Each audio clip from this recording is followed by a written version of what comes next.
Quer assinar o NBA League Pass com 7 dias grátis de teste e um desconto de mais de 40%? É só clicar no link que eu vou deixar no primeiro comentário fixado desse vídeo, fazer o seu cadastro e garantir esta plataforma maravilhosa com todos esses benefícios. Cala a boca e pega o dinheiro. Agora assista ao vídeo e não se esqueça de deixar o like, que é muito importante. E o último jogo, Golden State e Houston. Segundo jogo da série, Golden State vindo de vitória.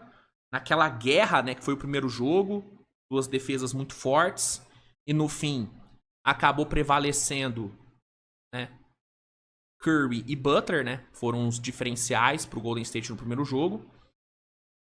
Cara, esse é um jogo que eu acho bem interessante. Eu acho que Houston tem chance de vencer, né? O que o Houston pode... O que o torcedor do Houston pode se apegar é na quebra da ansiedade que rolou no primeiro jogo. Claramente, Amen Thompson, Jalen Green, Jabari, claramente esses moleques sentiram o jogo de playoff, sentiram a pressão de jogar um playoff. Eles tiveram um choque. Eles tiveram um choque de estarem numa pós-temporada. Isso ficou muito nítido pra mim. Num segundo jogo, talvez aquele choque, aquela pressão que eles sentiram no primeiro, diminua pra esse segundo jogo, né? Tipo, beleza, tiraram o peso da estreia, tiraram a pressão da estreia, vamos jogar mais leve, né? E aí, com o Jalen Green melhor, com o Amen Thompson sendo um pouco mais útil no ataque, com o Jabari produzindo melhor vindo do banco, o Houston pode vencer. A questão é manter a marcação que fez no primeiro jogo. Em termos defensivos, cara, Houston foi perfeito no primeiro jogo, tá? Não tem muito o que cobrar defensivamente do Houston. O time defendeu bem pra cacete, tá? Então é manter o mesmo nível defensivo, a mesma entrega, a mesma intensidade. E no ataque, torcer pro Amen, pro Jalen Green, pro VanVleet, né? VanVleet que foi horroroso no primeiro jogo. Torcer pro VanVleet ser menos horroroso. Torcer pro Jabari produzir vindo do banco, né? Continuar explorando a vantagem, né, física no garrafão, a vantagem de altura do Sengun. Continuar alimentando bem o Sengun ali no garrafão. E torcer pra esses caras aparecerem. Principalmente o Jalen Green, cara.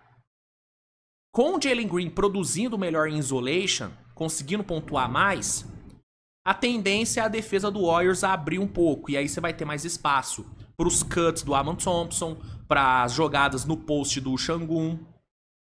Então acho que é basicamente isso que Houston tem que fazer, cara. É manter a boa marcação, manter a intensidade defensiva, seguir pressionando o Golden State, né? Não deixando Curry e Butler ficarem confortáveis. E ofensivamente, continuar alimentando o Sengun para ele explorar a vantagem de altura ali no garrafão. Continuar usando lineups com Sengun e Steven Adams para dominar os rebotes ofensivos, para gerar mais segundas chances. E torcer para Amen, para Jalen, para Jabari estarem, né, numa noite melhor. VanVleet também, principalmente. E uma coisa que o Udoka tem que fazer, e ele deveria ter feito no primeiro jogo, é... Irmão, se o Jalen Green tá muito mal no jogo, se o Fred VanVleet tá muito mal no jogo, tira os dois de quadra. Substitui. Não fica se apegando. Não, troca. Playoff, irmão. Playoff é momento. O cara tá mal, tira do jogo, coloca outro e tenta ganhar com outro cara. Ficar esperando o milagre acontecer, dos caras esquentarem do nada, mano, é um risco muito grande. Né? Pra mim, o grande erro do Udoka no primeiro jogo não foi a estratégia que ele adotou, não foi as lineups que ele montou. Não! O Udoka, ele fez um plano de jogo muito bom. Fez o que tinha que fazer. Pra mim, o grande problema do Udoka foi ter demorado pra sacar o Jalen Green, pra substituir o VanVleet. Ele morreu abraçado com os dois, jogando mal demais, errando tudo. Então, pra mim é isso que o Houston tem que fazer. Manter a defesa e torcer para esses moleques, né, não sentirem tanta pressão quanto sentiram no primeiro jogo. Pelo lado do Warriors, é seguir igualando a intensidade defensiva de Houston, é tentar diminuir um pouco a dominância de Houston nos rebotes, e aí uma alternativa seria usar mais o Quinton Post junto com o Draymond Green, ou usar o Kevin Looney, né? Se você quiser mesmo um pouco mais de fisicalidade, usa o Kevin Looney. O Quinton Post ele é alto, mas ele não é muito físico, né? E o Kevin Looney é um cara mais experiente, é um cara mais parrudo, então tentar usar mais lineups com o Looney, Quinton Post.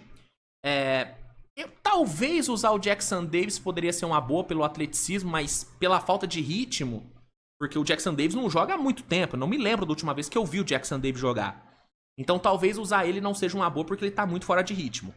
Mas usar mais Looney e Quinton Post para diminuir um pouco a dominância do Houston nos rebotes, principalmente quando tiver Şengün e Steven Adams em quadra.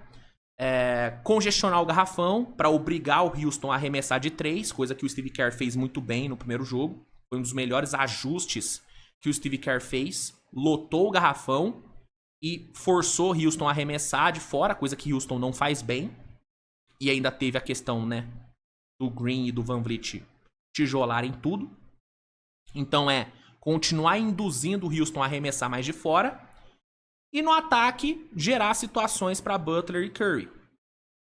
Gerar situações para os dois. Torcer para Podziemski, para Buddy Hield, para Moses Moody serem um pouquinho mais produtivos no ataque. E eu acho que é isso. Né? Eu usaria um pouco mais o Kuminga, mas eu entendo que o Steve Kerr não vai querer usar o Kuminga. O Steve Kerr não conta com o Kuminga. Eu utilizaria pelo atleticismo, ainda mais em situações de transição, mas eu entendo que o Steve Kerr não quer. Eu acho que é isso, cara. Acho que é isso que os times podem fazer pro jogo de hoje. Eu acho que é um jogo que tá muito aberto. Não vai me surpreender se o Warriors ganhar de novo. Da mesma forma que não vai me surpreender se Houston ganhar. Meu palpite talvez seja Houston, porque eu acho que, né, Jalen Green, Jabari e o Aman devem jogar melhor. Devem ter tirado um pouco da pressão do primeiro jogo. Mas, repito, não vai me surpreender se o Golden State vencer e ir pra São Francisco com 2 vitórias fora de casa na conta. Não vai me surpreender. Mas é jogão, cara. É jogão. Tem tudo pra ser o melhor jogo do dia. Da noite, no caso, né? Então, acho que é isso. Acho que é